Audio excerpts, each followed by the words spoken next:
Hi everyone, it's Tina Newby here with Florida Luxury Realty. Welcome to another segment of Tina Talks. And today I have someone really special. He had been in the cleaning and disaster restoration business for 35 years. He got tons of certifications and he is here to talk to us about our current situation and how we can keep ourselves safe and healthy. Let us welcome Mr. Ken Jordan. How you Welcome, doing? Ken. Glad to meet you. Hello. Thank you hmm so much for joining us today. Can you tell us a little bit about yourself and what you do? I founded Accent American 35 years ago. It started out cleaning surfaces, everything from carpets all the way up. And then we got into the biohazard work, everything from fire, water, mold, sewage, trauma, all of those areas. I'm state licensed, certified for mold. So it was only natural to get into basically this business we're in now. I do expert witness litigation, and my hobbies are bodybuilding, martial arts, and that's pretty much in a nutshell. I'm a certified triple master. There's probably about 450 of us in the world. That makes me an expert witness. All right. What is triple master? What is it? What does that mean? Triple master. Okay, I am certified as a master cleaner to clean any textile, and I am certified as a master restorer, basically fire, water, mold, trauma, and odors, dead body, all of that. When you put those together, you're a certified triple master. I'm also a senior carpet and flooring inspector, but I currently hold a non-practicing status. It would just keep me too busy doing other stuff. All right. So with the pandemic right now, what is your suggestion? What are your expertise tips that people like us should know about as far as how to keep themselves healthy and safe, especially with the cleaning at home and all this? I hear mixed things, right? Whether you wear a mask, not wear a mask, what is the correct way? Can you give us a little bit more information on that? Yes, let me start with the mask. The mask you're talking about is called an N95. If I were to put someone in that on a mold job, I'd be fined. Okay. And the reason I say mold has a very large micron size of 1. And the problem is that mask is designed basically for painters. Imagine I spray some cologne and you walk through it wearing the mask, you will smell it. Imagine I light a cigarette and blow smoke in your face, you will smell it. I'm required to take an OSHA fit test with a full face respirator, so I can't smell anything. Okay, so why do I have to do that? Now, the mask is designed, what they want you to do is, in case you are infected, they don't want you spreading droplets from sneezing or something like that. But having said that, because most people get sick from touching horizontal surfaces, table, doorknobs, chairs, anything like that. But because what I just told you earlier, it will not stop you from catching the virus. That airborne virus will go right through it. And if someone is sick, the airborne will go through that. You know how small smoke is. You can see smoke, but you cannot see the virus. And the fact that you can smell both, and the fact that I have to wear a full face. Also, if you work in this industry, you cannot have a mustache or a beard because that mask will not fit tightly. So why is an N95? Just know the facts, people. If you're wearing it outside, if it makes you feel good, it's mostly for people that are sick. But most people that are sick, unless those that test positive that don't know it, that's the only reason they want you to wear that. But it will not stop you from getting it. What about gloves? Gloves. Now, if you put on gloves, the problem with the gloves is a lot of people, you recontaminate the glove when you pick up an item. And the last thing you want to do is feel safe and touch your face up here. Also, another thing you notice if you see people in the hospital, they have a shield. Okay. In a lot of places have a shield put up in stores. Well, if you're wearing the N95, you don't have goggles. So you can still get it through there. But the idea with gloves is, you don't want to touch an object and then touch your face. If you buy groceries and vegetables and all of that, and you use gloves to pick them up, you need to wash every one of them when you get home. If you have a cereal box, I would take the cereal out of the box and throw the box away. Okay, those are tips I would do. Okay. What about cleaning surfaces? What do we have to do to clean surfaces? If we even with just my family, for instance, my family, I have not been out, but my other half have been the one that going to the grocery stores. Mhm. What kind of cleaning do I need to do to keep my family safe? Notice they tell you when you wash your hands, 20 minutes, detergent and water. Dawn will work. If you want a disinfectant, you can do 1 part bleach with 10 parts water. Okay, that's a good disinfectant where you spray and wipe a surface. But when you spray the surface, let it sit on the surface. Give it about 10 minutes. And then you take a rag and you keep folding the rag in half, what we call a 6-way fold or an 8-way fold. And you clean in one direction. You either push and pull back or you go side down to side. You don't clean like wax on, wax off. That's Okay. just contaminating. And you keep exposing a clean surface to the rag. And when you run out, you get another rag. And horizontal touch surfaces, horizontal is at the top of a picture frame, the top of a table, a doorknob, the top of a chair. Those are all horizontal surfaces. Look through your home, anything that's horizontal, okay, is what you need to pay attention to. Okay. What about what is a safe and green product? If family that have babies or kids that put their hand in their mouth and touching everything, what are the good cleaning products, or what is the thing that you recommend them do? CDC has a list of those. I like to use a product called Benefect 30. It's a natural botanical and it won't even hurt you. When they used to sell it, they had the guy demonstrating drinking it. I wouldn't recommend that. It tastes like crap, but it's Hmm. totally natural and it has a 99.99% kill ratio for viruses, AIDS, N1H1, and the coronaviruses we know about. And it's totally natural and we fog it. And that's what I use professionally. Okay. But in my own home, I use a little Dawn and water because we clean the surfaces constantly. Okay.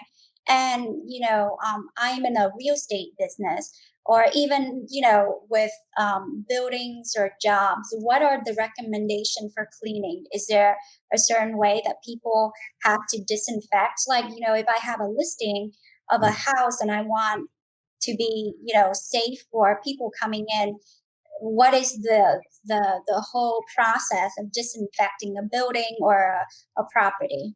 Well, there's if the building has been contaminated and you know about it, then I'm going in wearing full PPE with a full face respirator with a P100 cartridge. And what I'm going to do is we'll probably clean the floors and some of the surfaces, depending on how bad it is. So you can hire basic maids to do the horizontal surfaces, no problem. But we would come and fog the entire building with a ULV fogger and put a mist on everything. And we apply a disinfectant. And you want to make sure the company doing it is certified to do it.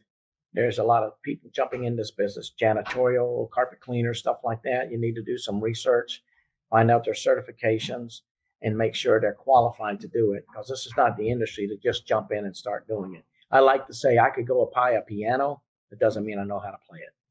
Right, definitely. What about carpet? Is there like a certain way? Do you know of what about, the whole COVID with carpet? Is there Sure, there's a way to clean it. First of all, there's myths about carpet. Carpets can't mold. They're plastic. They're totally synthetic. But we don't want to vacuum a carpet because we don't want to aerosol something. If someone's been sick and they've been vomiting or something like that, we use a machine called a CRB. It has counter rotating brushes and it collects everything in a container. And then what we do is we'll put an EPA registered disinfectant down and work it in with the same machine and do a hot water extraction with a rotary extractor that will clean 360 times a minute. And I've passed clearance tests on mold jobs cleaning with that very method. So yes. Now cleaning fabrics is much more difficult than cleaning a hard surface, but you can get it clean enough to where you can sustain it. Same with a sofa or something like that. But you got to use very hot water. No dry cleaning, no renting a machine, none of that. No Bissels. I mean, you got to have a truck mounted unit. And you could go to iicrc.org and find people that are, and put in your zip code and find people that are certified to do carpet cleaning, or people who have the applied structural drying are certified for sewage remediation, people that are certified in mold. But in Florida, you got to be state certified. and people that are certified in trauma scene. Okay, those are the biohazard type certifications. But for carpet cleaning, you can hire a good carpet cleaner that does hot water extraction. But for all the other services, he can't do that. Okay. What is your recommendation if a family have a family member that is tested positive for COVID-19 and now they are testing negative? Is there a certain way of cleaning to help with that to kind of make sure that it's not lingering anywhere, or what should they do? That if someone was in their home and tested positive, that's when I'd call a professional such as us, okay, to come in and fog that building with the product that I'm talking about.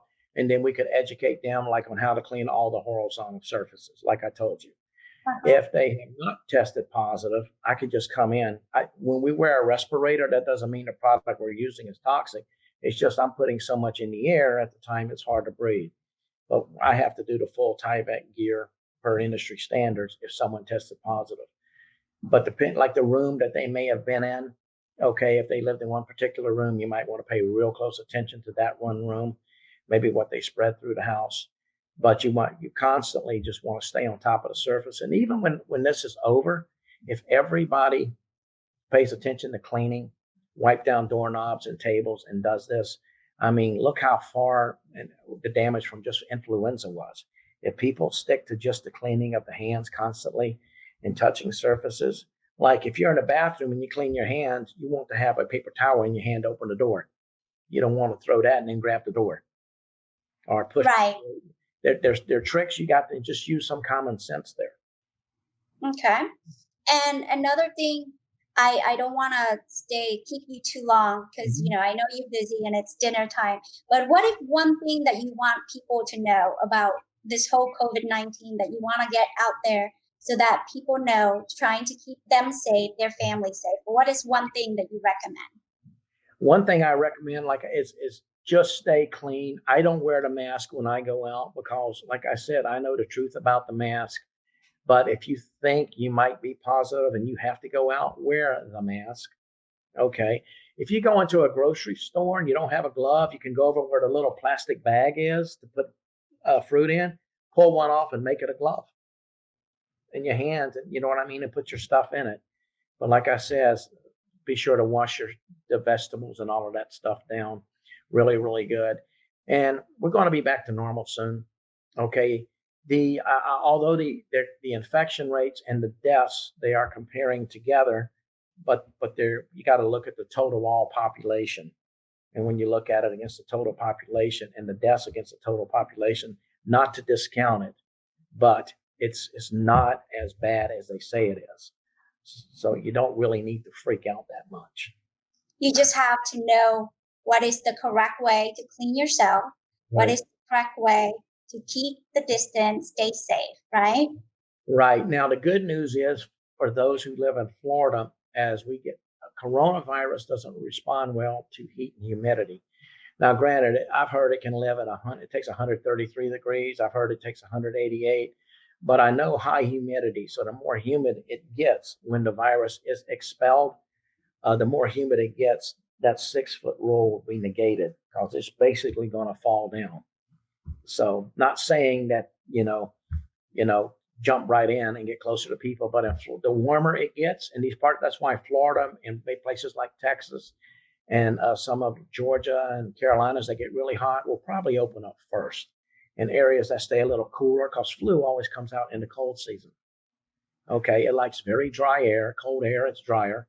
Okay, and now hot air in deserts and stuff like that, it's not humid, but it can live in those. They do have it in Saudi Arabia. I don't think it is as bad, but notice the flu's up north in places. It's really bad in New York because of their mass transit system. Mm-hmm. Okay, but they won't see hot weather probably for a while. Okay. So if you're in Florida, you're pretty lucky. I think so too. Well, thank you so much for your time. I think this had been, I have learned so much in the last 13 minutes talking to you. So thank you so much for taking the time and give us the opportunity to learn about your expertise. And thank you so much. And I will put Ken's information at the end of the video. If you do have Any other questions, please reach out to Ken, and I'm sure he'll be happy to answer any of your questions. Yeah. Thank you. No such thing as a stupid question, Pete. Definitely. I didn't know any of this. So I was so excited talking to Ken, and I thought that he needed to be on Tina Talk. So here he is. So nice to kind of just agree on short notice. Thank you, Ken. You're very much welcome. All right. Thank you so much. All right. Stay safe. Thank you. You as well. All right. Bye-bye. Bye.